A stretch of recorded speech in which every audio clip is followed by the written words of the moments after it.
Pada pertemuan kali ini, saya akan berbicara tentang tahapan belajar spiritual. Persis sama seperti kita sekolah, ada SD, ada SMP, ada SMA, dan ada kuliah. Demikian juga tahapan belajar spiritual. Itu ya, tahap pertama itu adalah kita belajar tentang kebatinan.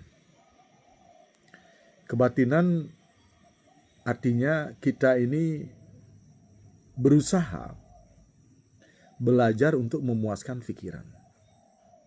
Pikiran berarti keinginan. Waktu kecil, ketika ada orang lari, lomba lari, kita ingin menjadi nomor satu. Dan dalam bayangan kita, seandainya saya memiliki ilmu lari cepat, betapa bahagianya saya. Kemudian, ketika mungkin Anda bertengkar dengan teman, dan Anda ingin menjadi yang terkuat, dipukul tidak apa-apa, ada niat untuk mengetahui ilmu bagaimana tentang kekebalan. Dipukul tidak apa-apa, ya. Bahkan ditusuk senjata nggak apa-apa, ya. Ketika Anda misalnya lomba ini tarik-tarikan panco, ya. Itu Anda menjadi yang terkuat, pingin menjadi Anda yang terkuat. Anda berusaha misalnya makan, minum biar tenaga kuat, biar keinginan untuk menjadi yang nomor satu, ya, karena di tahap itu kita inginnya nomor satu saja gitu. Dan bahkan bukan di usia remaja itu, bahkan di usia tua pun masih ada yang memiliki keinginan untuk itu, ya. Maka akan laris sekali yang namanya yang pingin lari cepat itu ada pace ada pace jaran, ya. Kemudian yang ingin ganteng itu ada pace Arjuna. Yang ingin kuat itu ada pace Bimo, ya. Yang ingin negosiasi dengan baik ada pace Malen atau pace Sangut dan yang lainnya. Itu laris di sana. Itu mereka targetnya adalah ingin menjadi yang Kemudian yang kedua, di tahap kedua, mereka sudah memiliki itu, merasa tidak cukup. Kemudian mereka ingin memiliki seorang guru yang ada di alam gaib. Nah, di sini disebut dengan kerohanian, rohaniawan. Mereka ini akan mencari tempat-tempat angker, tempat-tempat keramat untuk bisa berdialog, bisa bertemu dengan roh-roh yang ada di tempat itu. Ya, karena mereka meyakini bahwa di satu tempat itu roh itu bisa memberikan jabatan, ya, mempermudah jabatan. Misalnya ketika mereka datang ke tempat itu melakukan prosesi tertentu itu bisa mendapatkan keris, bisa mendapatkan jimat-jimat seperti bungkung, seperti soco, keris atau apapun, ya. Nah, orang-orang seperti ini, itu pikiran, perkataan, perilakunya ini dituntun oleh roh-roh yang dia yakini. Itu. Nah, orang ini biasanya selain mendapatkan posisi, ya, apakah itu jabatan di pemerintah, apakah sebagai pelayan umat, misalnya jadi penyembuh, jadi yang mendapatkan proyek-proyek itu, kekayaan itu bisa, dan itu ada, itu memang itu ada. Nah, mereka dituntun dan mereka harus melakukan sesajen atau laku-laku yang sedikit beda dengan yang dilakukan di agama itu, ya. Karena tuntunan roh dengan tuntunan agama atau sastra-sastra itu sangat beda dengan tuntunan dari alam gaib itu, ya. Makanya banyak sekali pertentangan antara mereka yang nyungsung roh dengan mereka yang menjalani aturan agama. Itu. Nah, mereka yang mengikuti tuntunan agama ini sudah jelas. Mereka ini adalah agamawan. Ya. Agamawan ini, pikiran, perkataan, perilaku ini dituntun oleh kitab-kitab atau buku-buku suci yang diyakini mereka, dan kesepakatan-kesepakatan yang telah disepakati bersama, ya, untuk bagaimana mereka berusaha agar mereka bisa mendekatkan diri kepada dewa-dewi, kepada roh-roh suci, seperti itu, ya. Nah, sekali lagi diulangi, kebatinan adalah suatu proses bagaimana seseorang itu bisa menunjukkan bahwa mereka bisa menjadi yang terbaik, terkuat, terbaik, tercepat, tertinggi, dan juga bisa mereka mendapatkan barang-barang petuah, ya, jimat-jimat. Mereka memakai jimat-jimat di sini. Itu. Nah, yang kedua, itu rohaniawan, itu mereka ini dituntun oleh roh-roh yang ada di alam gaib ini, di tempat-tempat angker, di tempat-tempat yang diyakini sebagai suci itu, ya. Nah, mereka pikiran, perkataan, perilakunya dituntun untuk menjadi agar hidupnya menjadi seseorang, agar hidupnya berguna bagi orang lain, menjadi penyembuh, ya. Itu banyak sekali.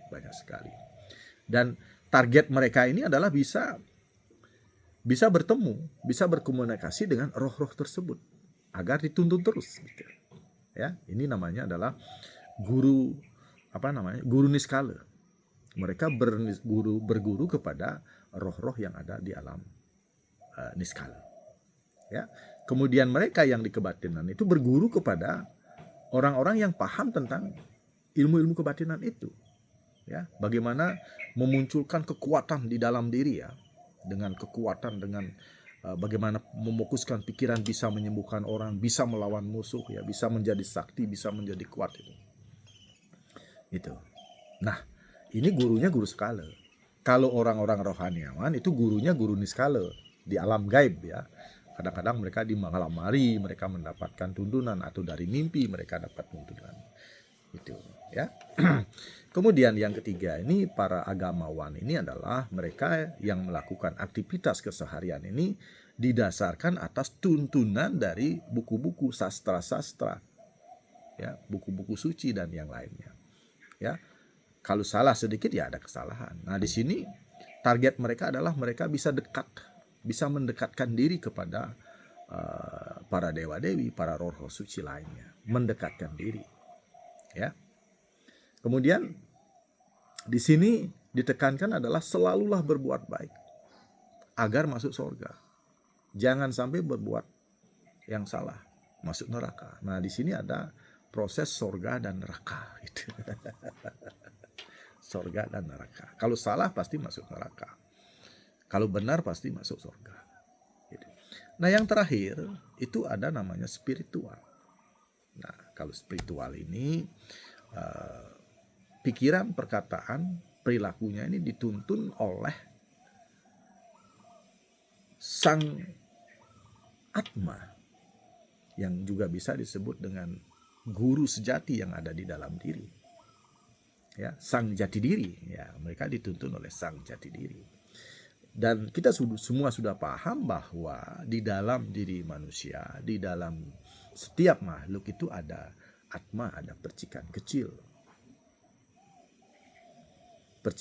dari Tuhan. Nah, tuntunan ini berasal dari Tuhan yang ada di dalam diri. Nah, biasanya tuntunan ini adalah tuntunan kebenaran, dan ini berlaku untuk umum, ya. Bedanya dengan agama, ya, kitab suci agama A beda dengan agama B, ya. Dan ini yang dimunculkan, kalau di agama memunculkan pertentangan, gitu. Nah, kalau di spiritual, karena ini tuntunannya sama semua, ini akan memunculkan suatu keadaan kedamaian. Dan mereka yang sudah mendapat tuntunan dari guru sejati, ini mereka akan bisa, ya, menyaksikan keberadaan Tuhan baik secara berwujud maupun tidak berwujud. Mereka bisa berdialog dengan Tuhan yang berwujud dan Tuhan yang tidak berwujud. Nah, ciri-ciri orang yang sudah mencapai spiritual ini biasanya mereka lebih bijak dalam menghadapi permasalahan, ya. Mereka sudah ada di atas dualitas antara kebaikan dan keburukan. Mereka sudah melepaskan itu. Yang ada di sana adalah situasi yang hening. Ya, dalam situasi apapun, orang-orang spiritual itu biasanya dia lebih tenang, lebih menerima, sehingga dalam situasi apapun di sekitarnya dia masih tetap tersenyum. Ya, nah, apa yang ingin saya sampaikan adalah di posisi manapun Anda saat ini, penting sekali Anda memiliki seorang guru yang sedang belajar tentang kebatinan. Carilah guru kebatinan. Yang sedang ingin mendalamkan kerohanian, carilah guru kerohanian. Yang ingin mendalami agama, carilah guru agama. Yang ingin mendalami spiritual, carilah guru spiritual. Karena guru itu sangat penting. Ya, guru itu ibaratkan sebuah perahu yang bisa menyeberangkan murid-muridnya dari gelombang penderitaan menuju pulau kebahagiaan. Guru-guru bisa merubah mereka yang lagi bersedih menjadi bahagia. Ya, mereka yang lagi dalam kegelapan menjadi tercerahkan. Bahkan guru-guru bisa merubah orang miskin menjadi orang kaya. Ya, maka penting sekali seorang guru. Biasanya guru sudah berpengalaman, dan atas pengalaman-pengalaman itulah guru ini akan berbagi sehingga si murid lebih mudah mencapai apa yang mereka cita-citakan. Ya, sekali lagi, dimanapun Anda, carilah seorang guru. Karena guru itu penting. Kalau Anda berjalan tanpa guru, ibaratkan Anda berjalan tanpa memiliki peta. Ya, Anda akan sampai, tetapi sering tersesat. Dengan guru, guru akan memberikan petunjuk sehingga Anda akan sampai lebih cepat. Demikian yang ingin saya sampaikan pada kesempatan ini. Sampai jumpa dengan saya, Kadek Siwa Ambara, seorang pelaku spiritual Bali modern.